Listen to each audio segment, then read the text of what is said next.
ನಮಸ್ಕಾರ ಸ್ನೇಹಿತರೆ. ನಟ ಪ್ರಜ್ವಲ್ ದೇವರಾಜ್ ಹಾಗೂ ಅವರ ಪತ್ನಿ ರಾಗಿಣಿ ಮದುವೆಯಾಗಿ ಸರಿಸುಮಾರು 10 ವರ್ಷಗಳಾಗುತ್ತಾ ಬರ್ತಿದೆ. ಆದ್ರೆ ಸೋಷಿಯಲ್ ಮೀಡಿಯಾದಲ್ಲಿ ಅವರನ್ನ ಟ್ರೋಲ್ ಮಾಡುವವರು ಕಡಿಮೆ ಆಗಿಲ್ಲ. ಫಿಟ್ನೆಸ್ಗಾಗಿ ಮಕ್ಕಳನ್ನು ಮಾಡ್ಕೊಂಡಿಲ್ವಾ ಎಂಬಂತಹ ಕಾಮೆಂಟ್ಗಳಿಗೆ ಪ್ರಜ್ವಲ್ ದೇವರಾಜ್ ಇದೀಗ ಖಡಕ್ ಆಗಿ ಉತ್ತರ ನೀಡಿದ್ದಾರೆ. ಪ್ರಜ್ವಲ್ ದೇವರಾಜ್ ಸಿನಿಮಾಗಳಲ್ಲಿ ಬ್ಯುಸಿ ಆಗಿದ್ದಾರೆ.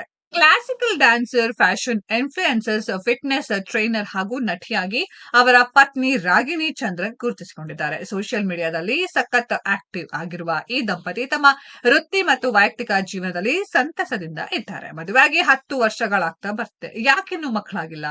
ಫಿಟ್ನೆಸ್ಗಾಗಿ ರಾಗಿಣಿ ಅವರು ಮಕ್ಕಳು ಮಾಡ್ಕೊಂಡಿಲ್ವಾ ಅನ್ನೋ ಕಾಮೆಂಟ್ಗಳು ಸೋಷಿಯಲ್ ಮೀಡಿಯಾದಲ್ಲಿ ಆಗಾಗ ಹರಿದಾಡ್ತಿದೆ. ಈ ಬಗ್ಗೆ ಪ್ರಜ್ವಲ್ ದೇವರಾಜ್ ಏನಂದ್ರು ಇಲ್ಲಿದೆ ನೋಡಿ. ನಾನು ಜಾಸ್ತಿ ತಲೆ ಕೆಡಿಸ್ಕೊಂಡಿಲ್ಲ.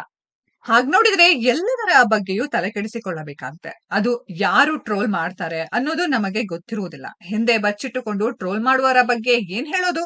ಪ್ರತಿಯೊಬ್ಬರು ಮೂಲಭೂತ ಸಾಮಾಜಿಕ ಜವಾಬ್ದಾರಿಯನ್ನ ಹೊಂದಿರಬೇಕು. ಎಲ್ಲರಿಗೂ ಒಂದು ಫ್ಯಾಮಿಲಿ ಇರುತ್ತೆ, ಅವರದ್ದೇ ಆದ ಕಷ್ಟಗಳು ಇರುತ್ತೆ. ಆದರೆ ಇವರಿಗೆ ಇಷ್ಟ ಬಂದ ಹಾಗೆ ಸೋಷಿಯಲ್ ಮೀಡಿಯಾದಲ್ಲಿ ಬರ್ಕೊಳ್ತಾರೆ ಎಂದು ಸಂದರ್ಶನವೊಂದರಲ್ಲಿ ಪ್ರಜ್ವಲ್ ದೇವರಾಜ್ ಹೇಳ್ಕೊಂಡಿದ್ದಾರೆ.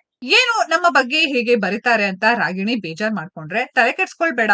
ಅವ್ನು ಯಾವನೋ ಎಲ್ಲೋ ಕೂತ್ಕೊಂಡು ಟ್ರೋಲ್ ಮಾಡ್ತಾನೆ, ಅದಕ್ಕೆ ನೀನ್ ಯಾಕೆ ತಲೆ ಕೆಡ್ಸ್ಕೊಳ್ತೀಯಾ ಎಂದು ಹೇಳ್ತೀನಿ. ನಾವು ಫ್ಯಾಮಿಲಿಯಲ್ಲಿ ಖುಷಿಯಾಗಿದ್ದೇವೆ, ನಮ್ಮ ಜೀವನ ಸಖತ್ತಾಗಿ ನಡೀತಿದೆ, ಅಪ್ಪ ಅಮ್ಮನ ಜೊತೆಗಿದ್ದೇವೆ, ಅವರು ಖುಷಿಯಾಗಿದ್ದಾರೆ, ಮತ್ತೇಕೆ ತಲೆ ಕೆಡ್ಸ್ಕೊಳ್ಬೇಕು ಎಂದಿದ್ದಾರೆ ನಟ ಪ್ರಜ್ವಲ್ ದೇವರಾಜ್. ಸೋಷಿಯಲ್ ಮೀಡಿಯಾ ಅನ್ನೋದು ಪವರ್. ಇದರಿಂದ ನೀವು ಒಳ್ಳೇದು ಮಾಡಬಹುದು, ಕೆಟ್ಟದ್ದು ಮಾಡಬಹುದು. ನೀವು ಏನ್ ಮಾಡ್ತೀರಾ ಅನ್ನೋದು ನಿಮ್ಮ ಜವಾಬ್ದಾರಿಯಾಗಿರುತ್ತೆ. ಅವರ ಬಗ್ಗೆ ನಾವು ಮಾತನಾಡುತ್ತಿರುವುದು ಸಮಯ ವ್ಯರ್ಥ. ಪ್ರತಿಯೊಬ್ಬರು ಮೂಲಭೂತ ಸಾಮಾಜಿಕ ಜವಾಬ್ದಾರಿಯನ್ನ ಕಲಿಯಬೇಕು. ಇನ್ನೊಬ್ಬರ ಜೀವನದ ಬಗ್ಗೆ ಮಾತನಾಡುವುದಕ್ಕೆ ಯಾರಿಗೂ ಅಧಿಕಾರ ಇಲ್ಲ. ಎಲ್ಲರಿಗೂ ಅವರದ್ದೇ ಹಾದಿ ಇರುತ್ತೆ ಎಂದು ಪ್ರಜ್ವಲ್ ದೇವರಾಜ್ ಹೇಳಿದ್ದಾರೆ. ಈ ಹಿಂದೆ ರಾಗಿಣಿ ಪ್ರಜ್ವಲ್ ಮಾತನಾಡಿ 100% ನಾನು ಅಮ್ಮ ಆಗ್ತೀನಿ, ನಮ್ಮಿಬ್ಬರಿಗೂ ಆಸೆ ಇದೆ, ಆದ್ರೆ ಅದಕ್ಕೂ ಟೈಮ್ ಬರ್ಬೇಕು, ನಮಗೆ ಮಕ್ಕಳಾಗಲ್ಲ, ನಮಗೆ ಮಕ್ಕಳು ಬೇಡ ಅಂತೇನಿಲ್ಲ ಎಂದು ಹೇಳ್ಕೊಂಡಿದ್ರು. ಸ್ನೇಹಿತರೆ, ಈ ರೀತಿಯ ಕಾಮೆಂಟ್ ಹಾಕೋರಿಗೆ ನೀವೆಲ್ಲ ಏನ್ ಹೇಳ್ತೀರಾ ಅನ್ನೋದ್ರ ಬಗ್ಗೆ ಕಾಮೆಂಟ್ ಬಾಕ್ಸ್ ಅಲ್ಲಿ ಕಾಮೆಂಟ್ ಮಾಡಿ. ಈ ವಿಡಿಯೋ ಇಷ್ಟ ಆಗಿದ್ರೆ ಲೈಕ್ ಮಾಡಿ, ಶೇರ್ ಮಾಡಿ, ಚಾನೆಲ್ ನ ಸಬ್ಸ್ಕ್ರೈಬ್ ಮಾಡಿ, ಪಕ್ಕದಲ್ಲಿ ಇರೋ ಬೆಲ್ ಐಕಾನ್ ನ ಹಿಟ್ ಮಾಡಿ. ಮುಂದಿನ ವಿಡಿಯೋದಲ್ಲಿ ಭೇಟಿಯಾಗೋಣ. ಧನ್ಯವಾದಗಳು.